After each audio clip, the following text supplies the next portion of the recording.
सूर्यदेव हुए महानीच। 17 अक्टूबर को नवग्रहों में राजा सूर्यदेव अपनी राशि का परिवर्तन कर चुके हैं तथा वर्तमान समय में दैत्य गुरु शुक्राचार्य की मूल त्रिकोण राशि तुला राशि में प्रवेश कर चुके हैं।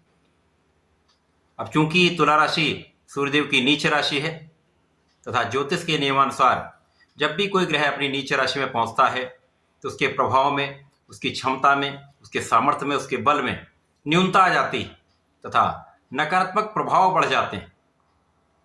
अब जब नवग्रहों में राजा सूर्यदेव ही नीच राशि में पहुंचेंगे तो किस प्रकार का प्रभाव प्राप्त होने वाला है। जय श्री गणेश। नमस्कार, मैं आचार्य संजय द्विवेदी। मेरे समस्त प्रबुद्ध दर्शकों का मेरे चैनल पर हार्दिक स्वागत है। प्रिय दर्शकों, आज मैं सूर्यदेव के नीचत्व काल तथा राशि परिवर्तन प्रभाव को लेकर आपके सम्मुख उपस्थित हूं। नवग्रहों में राजा सूर्यदेव, जिनका राजा के समान ही कर्तव्य है, उत्तरदायित्व है, क्षमता है, सामर्थ्य है, शासन सत्ता के कारक सूर्यदेव हैं,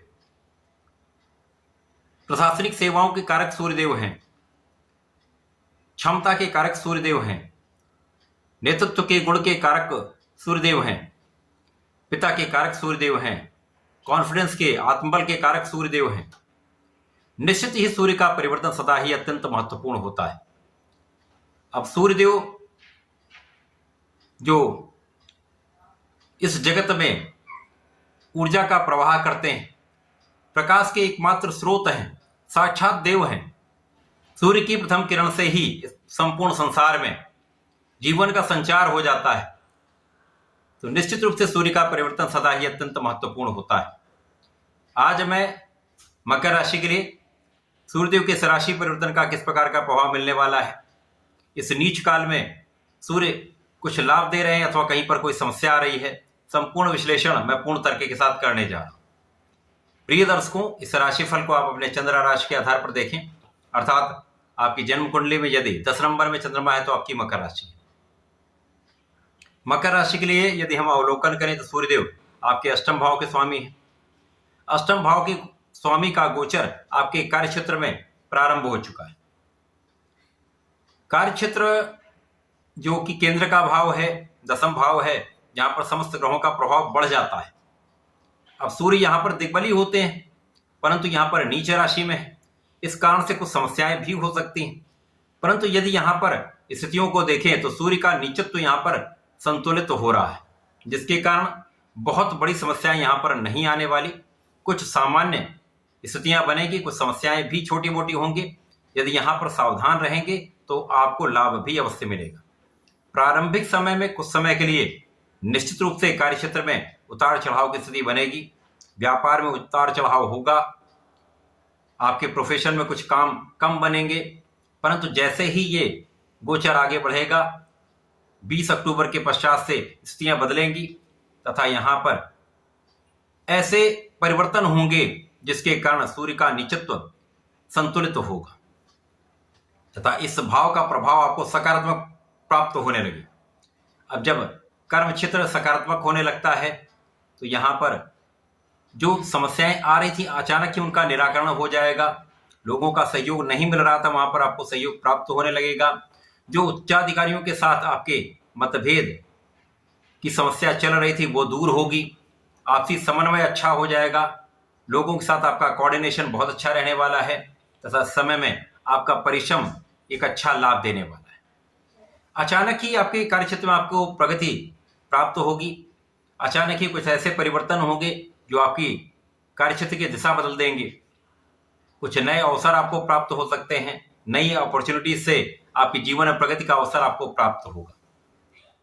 पिता के साथ संबंधों में जो समस्या थी अथवा पिता के कार्यक्षेत्र में जो समस्या थी वो भी दूर होगी।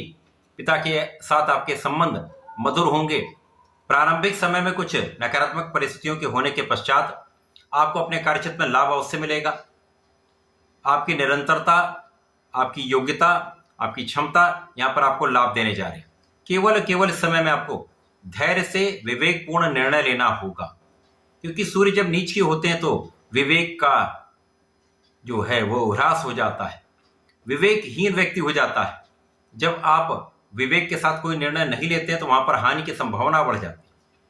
तो प्रारंभिक समय में कुछ समस्याएं होंगी, परंतु उसके पश्चात स्थिति आपकी यहाँ पर सामान्य हो जाएगी, तब आप अच्छे निर्णय ले पाएंगे। अब चूंकि यहाँ पर लग्न की स्थिति अत्यंत प्रबल है, लग्नेश षष्ठ नामक राजयोग में द्वितीय भाव में गोचर कर रहे हैं, जिसके कारण बहुत सारी समस्याओं का यहाँ पर समापन होगा। इसी प्रकार से आपकी संपूर्ण सुरक्षा भी यहाँ पर होने वाली। तो नौकरी में या आपके प्रोफेशन में या व्यापारिक क्षेत्र में समस्याएं तो निश्चित रूप से आएंगी, परंतु कहीं ना कहीं उनका कोई ना कोई हल अवश्य निकलेगा।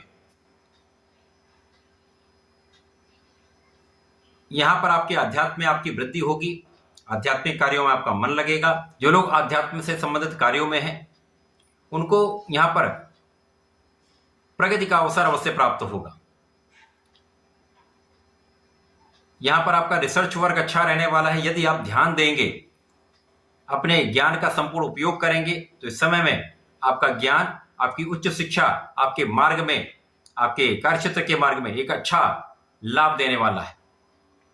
तो ये समय आपके लिए धीमे धीमे ये मार्ग प्रशस्त होता जाएगा और आप एक अच्छा लाभ ले पाएंगे। मकर राशि के लिए इस पूरे समय में सूर्य के निचत्व काल में प्रतिदिन भगवान सूर्यदेव को जल देना चाहिए। ओम आदित्याय नमः का 27 बार जप करना चाहिए। यदि गायत्री मंत्र का जप कर लेते हो तो श्रेष्ठ लाभ मिलेगा। तो प्रत्येक शनिवार को भगवान भोलेनाथ पर जलार्चन करें, लाल चंदन का अर्पण करें, तो यहाँ पर संपूर्ण स्थितियां आपके लिए बैलेंस हो जाएंगी, लाभ आपको प्राप्त होगा। तो ऐसा करके इसका लाभ लें। धन्यवाद, नमस्कार।